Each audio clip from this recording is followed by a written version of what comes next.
So one of the things I've been really enjoying is the way in which I work together with the AI these days, because it really is something that's fundamentally different. And I think that's one of the things I would like to share and expand upon as we learn how to be great in the age of AI. The AI. Artificial intelligence tool.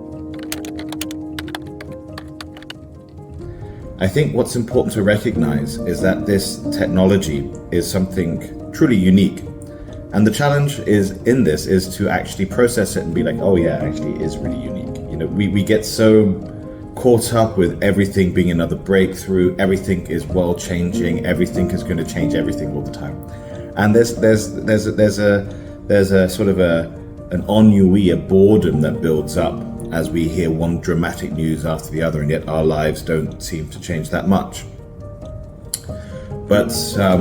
But that's not quite correct. Our lives do change radically quickly, you know. And if we think back 7 years ago, let's say 14 years ago, it was just past 2010. Most of us did not have phones, or certainly didn't have apps with smartphones. That was still a very niche thing, and today we can't live without the smartphone, right? So the world has changed, but it changes in a way that we're not really truly conscious of. We order food online, we get into cars with strangers, we fly to destinations and stay in strangers' houses.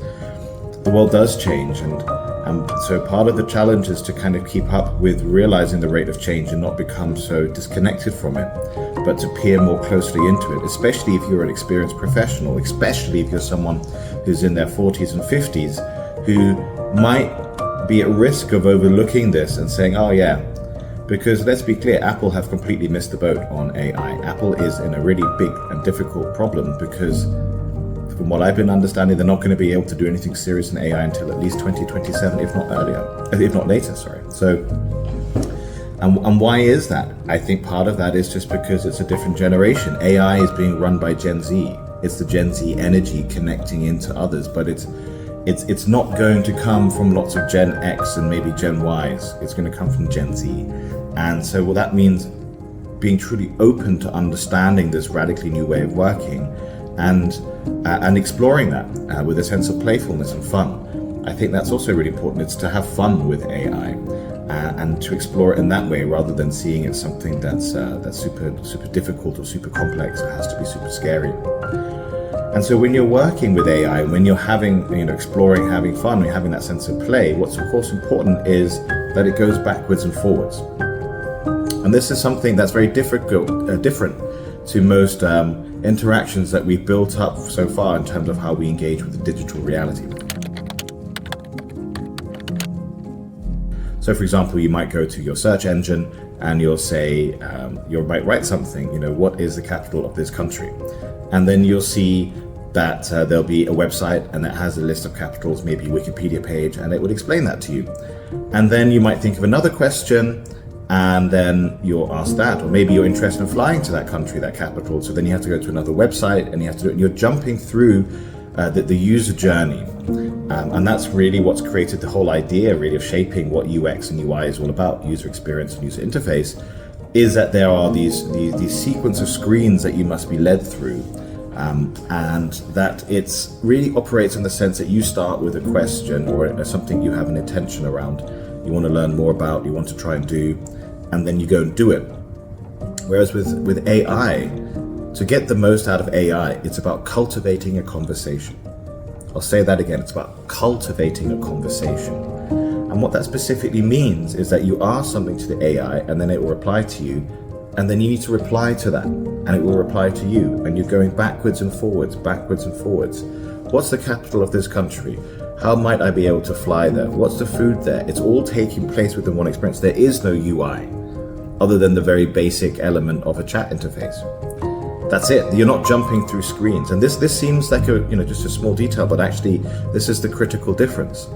Because as we go to embrace the age of AI, the analogy that I think is useful for knowledge workers to have is this. The knowledge worker today is like the person who worked the land in the past. Before the Industrial Revolution, you were working mostly with manual labor, some animals, perhaps a horse or an ox or something like that, but it's pretty manual. And then when industrialization came along and mechanization, the machine came to the forefront. And so now you're not shoveling with your hands, you're operating a machine. And this is a completely different way of working. So today, The analogy is that you are a worker working with your hands with Excel, and that is now going to be replaced by new machines that are AIs. And so that old way of working is not going to be effective in the new world. It's going to be replaced. The mechanical digger is far more powerful than humans, and that's why most humans were, the work was being taken over by machines. But of course, there's new frontiers for the humans. There's new frontiers for them to expand and learn into. But you have to willingly take that step. You have to willingly take that step to go into this new age and embrace the new way of working. And this is where I think is the biggest danger for professionals today, is to become far too complacent, be at risk of a little bit of ignorance and arrogance, slightly delusional that AI won't affect you, because it 100% is already affecting your work. You're not aware of it yet. It's not that it's not affecting you, it's that you don't know about it yet. And then when something really dramatic and decisive happens, there is a risk of saying, oh my gosh, I didn't know, it came out of nowhere. Oh wow, no it didn't, you just weren't paying attention. So what I'm calling attention to is specifically thinking about the way in which you interact with the artificial intelligence, and that the quality of that interaction determines the quality of the output you can generate out of the artificial intelligence. So in other words, what that means is the sophistication of your conversation with this artificial intelligence determines the creative output you can achieve with the AI. Because it's not just the AI on its own. The AI needs your prompting, but it's not just about having very clever prompting sequences. It's not like just memorizing the top 100 prompts and then just bam, bam, bam, bam, just chucking them out every time. This is a very unsophisticated approach. What it's really about is being very focused on what you're trying to explore and achieve, and building a dialogue with this intelligence. And so part of that then invites the interesting conversation, is it really conscious? Now, I'm just going to be straightforward here, having spent my entire life studying consciousness, that the answer is yes, it is conscious. Because consciousness is a conversation about causality. It is specifically the ability to comprehend and control causality, things causing through chains of cascades of consequence. But let's not get too metaphysical here. Let's get more practical. The reason why I believe it is conscious is because it is clearly consciousnessing. Right? It is clearly interacting in a way, right? Things that are unconscious, there's no interaction. If you're unconscious and someone pokes you, you're fast asleep, right? You don't really react.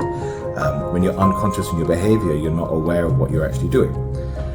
Whereas the AI that you're interfacing with is largely aware of that and is actually interacting, and not only interacting, but it's coherent and it's consistent and it's in comprehension of what you're talking about. You ask it to do something, it will do it. You say it didn't do it quite right, it will adjust and do that differently. And it's in its ability to produce is a function of your ability to converse with it. And so that's really the last thing I'd like to leave here, is that what you're seeking to do is build a connection with this AI, dare I say a relationship, but relationship in the sense of understanding that it's about building depth of conversation. The quality of your conversation in terms of the quantity of things you say, right? Do you just spend 2 hours a week on the AI, 20 hours a week, right? Or more will determine the sophistication of your level of interaction. The second thing you want to think about is the quality of the conversation. What topics are you talking about? How are you bringing it forth?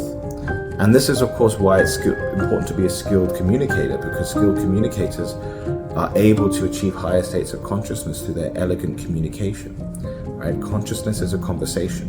So by having a higher level conversation, you will be able to interact with the artificial intelligence in a higher level manner, and therefore produce better work and significantly improve your productivity. Because with the AI, it's not just necessarily about working hard, right? And yes, okay, you can jump to the conclusion that it's about working smart, but I think that's not really it either. It's about being able to achieve a quality of relationship with it, where it starts to understand you, it starts to know you, it understands what you're trying to intend, it understands based on its memories of its previous interactions with you over the last few months and years, that allows it to support you in your pursuit of what you're trying to create with the AI. I've been working with, I work with ChatGPT. I've been doing it now since, when was it when it got better? Maybe 2 years ago? It's about just over 2 years ago. I've definitely written over 1 million words, maybe 2 million words of conversation with the AI. And it's extraordinary. It continues to blow my mind and become better and better every day. So there's some thoughts. Consciousness is a conversation about causality and its consequences. Seek to cultivate a high quality conversation with your AI.